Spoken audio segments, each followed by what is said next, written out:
यहाँ बैठे। अब मैं आपकी आंखों पे ये आधी ऐनक लगा दूंगा, ठीक है? और इसके बाद इसके अंदर लगाऊंगा शीशे। तो जिस वक्त शीशे में साफ नजर आए तो आप मुझे चुटकी काट दीजिएगा। अच्छा? हाय, क्या कर रहे हो? अभी मैंने शीशा लगाया नहीं और चुटकी काट दी तुमने। चलो जी, ये चलो बताओ, कुछ सामने क्या नजर आ रहा है? सामने तो आप नजर आ रहे हैं। नहीं, गलती होगी ना।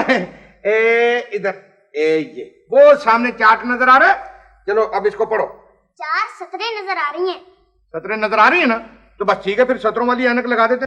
क्या बात कर रहे हैं आप भाई? बच्चे को सही ऐनक चाहिए। सही चाहिए? हाँ तो सही लगा देते, इसमें कौन सी प्रॉब्लम है? ये लीजिए। चलो बेटे आप देखो। अब पहली सतर के हुरूफ नजर आ रहे हैं। रूह नजर आ रहे हैं ना? चलो पढ़ो। EFP। ये सही पढ़ रहा है, बिल्कुल सही पढ़ रहा है। क्यों? इसमें पूछने में क्या हर्ज है? क्यों? अच्छा, एक घर जाओ। अब पढ़ो। अब क्या नजर आ रहा है? अब वो ठाठे मारता हुआ समुंदर नजर आ रहा है। ओए, समुंदर वाला शीशा निकल गया। कि आप क्यों बच्चे को गलत शीशा लगा रहे हैं?